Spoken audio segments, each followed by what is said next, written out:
I missed anybody? That's everybody? Okay. Well, that was interesting. That was a lot more interesting than I thought it would be. So who passes? Oh, one more. Thank you very much.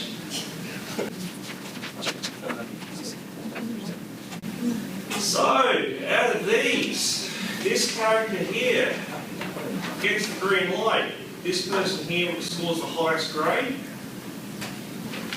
And these two don't make it. Maybe Beta gets a chance at a reset. That's actually harsher than my grade. Yep. Now, what's really fascinating about this is particularly student alpha. Student alpha here, I'm seeing, if I just eyeball the numbers here, right? 7, 7, 8, you know, a lot of 8s here, right? And then there's a lot of ones that are much lower here. Student beta, much more consistent. You know, you guys are less happy with it. And then here, with student delta, again, I'm getting 1s, I'm getting 3s and 2s, and I'm also getting 8s. Now, it's interesting because the top two students here, student alpha and student delta, are the ones who either really like it or hate it, but on the average, you like it more than you hate it, so you pass it. Why is that?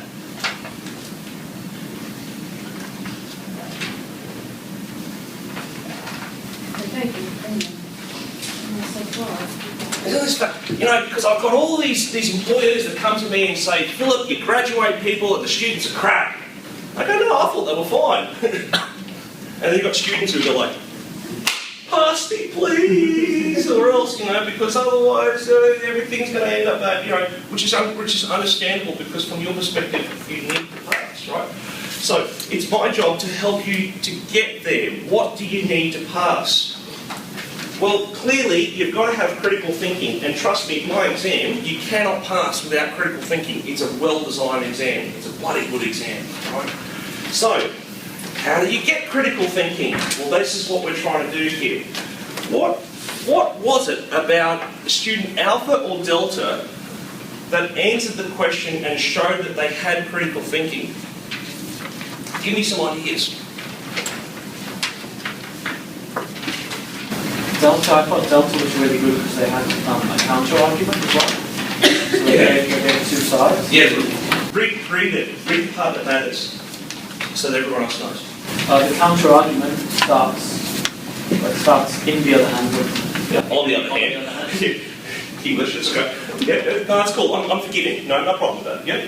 In the other hand, the audited financial statements are a corroboration of the economic position of the company, and it contains more information than what is absorbed by the capital markets. Mm-hmm. Information that is useful to many other users, including financial institutions, clients, and the community. Spot on. What theory is that person using there?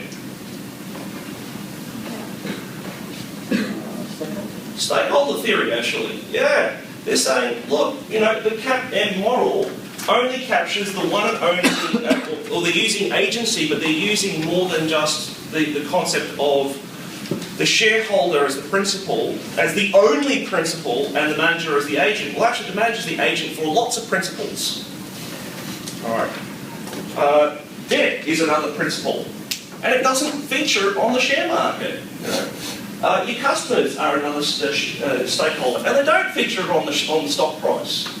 Right? The environment is a stakeholder, although it's not a person, so it cannot be a user. But the financial report, or in fact, your sustainability report will answer those questions, but they are not going to affect the share price. Bloody good argument. Spot on. And so I really like D. I personally, as a marker, I like D because you can see that this person's thinking from two sides. So funnily enough, look at the score, guys. D scores the highest on the average, and you agree with me. Yeah? What else? A was controversial. Some people liked it, some people hated it. Let's start with the nice things. By the way, A was a fantastic student. Great guy. But I thought this was a crap answer. Disappointed with this answer. Too much unnecessary stuff. Yeah, wasted. Heaps of wasted knowledge. Has this student studied?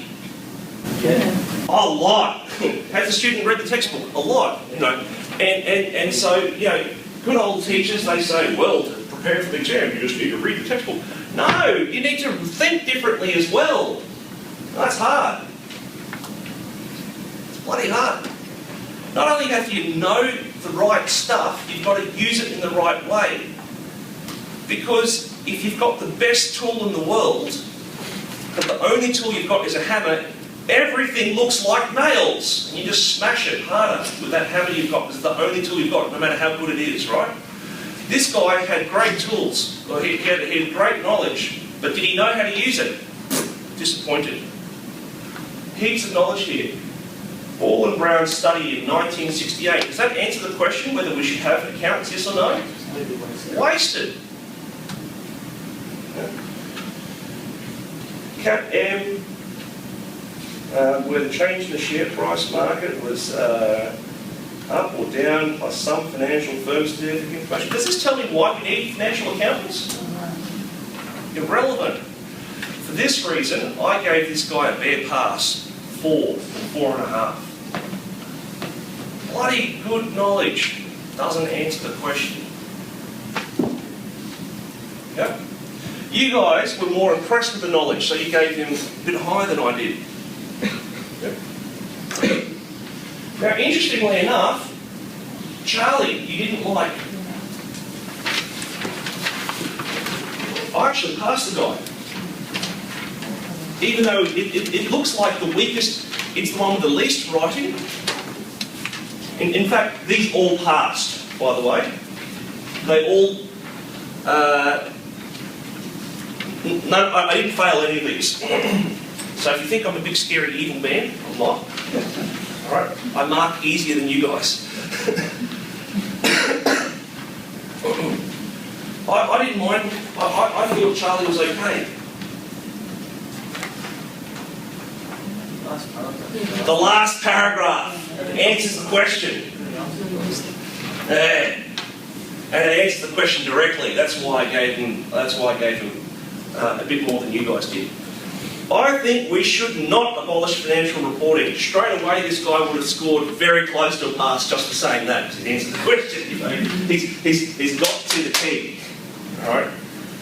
It took a little while to warm up. You know. I think we should not abolish financial accounting. You know, it took a while. How long do you think it took him to write this before he realised he was doing something wrong and then drew a line? 10, 15 minutes, all right, in a time-pressured exam. Wasted time. All right, but he got there. He made it. I think we should not abolish mandatory financial reporting because it is important to interpret what's happening in the market. It's not the best interest of the stakeholders, and it's easy to interpret if there is some secret knowledge inside the company that is being leaked out. No news is bad. What's he trying? Very, very bad wording. Right? Shocking wording. But is he hitting the right ideas? Yeah, that sort of stuff. All right, if you had given me the names of, like, you know, using the market for lemons, blah, blah, blah. So he's given me he's identified the theory, and then he would have actually told me why it matters to this particular argument. He would have done very well. Funny, isn't it? He hasn't written very much, and look how much he's written, and I would have passed it immediately just because of that little small amount there. You don't need to write a lot to get a high mark. You need to answer the question. Yep.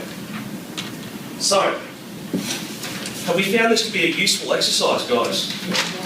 All right, so when you're preparing for these, this is an interesting exercise because in order to actually do this, you actually, not only do you need to know the content about Ball and Brown, which is convenient because we only did it a week ago, right? But you also need to know, how to answer an exam, all right? And it's like how to answer an exam that you guys are that most students are typically bad at. You know, not you individually, but everybody. I struggle with it, even though I've got a lot of practice. Yeah? Answer the bloody question, you'll score higher. Alright? Has this been useful? Now I've given you other examples online that are different to these. Can you do this? Good man. Alright, awesome.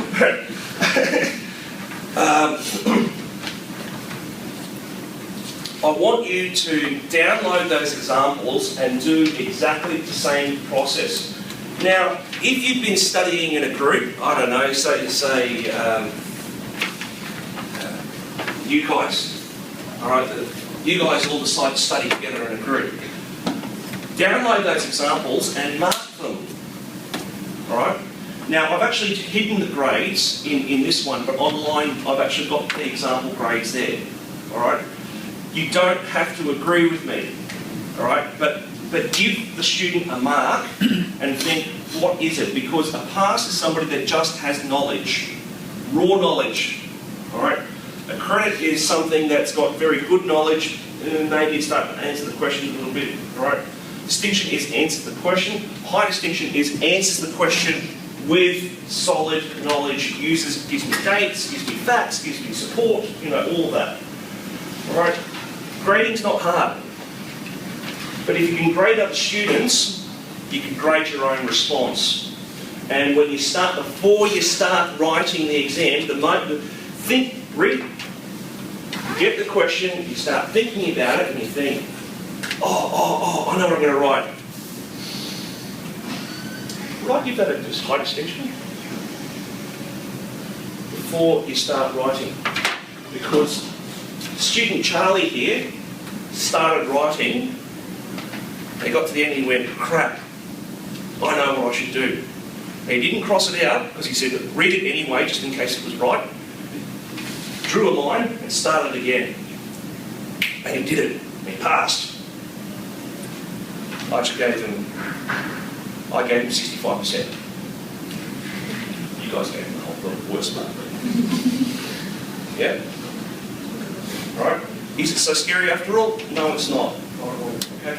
So, if you have found this useful, have a look at this piece of paper in front of you called Request Rights to Your Work. I can only do this with students' express permission to use their examples of their work. Please give it your date, your name, your ID, and say, yes, Philip, I don't mind if you take my name off and you use me as an example because it helps other students. Or, no, Philip, it's my own intellectual property, I'll keep it. Sign the piece of paper now because I can only use it with your permission.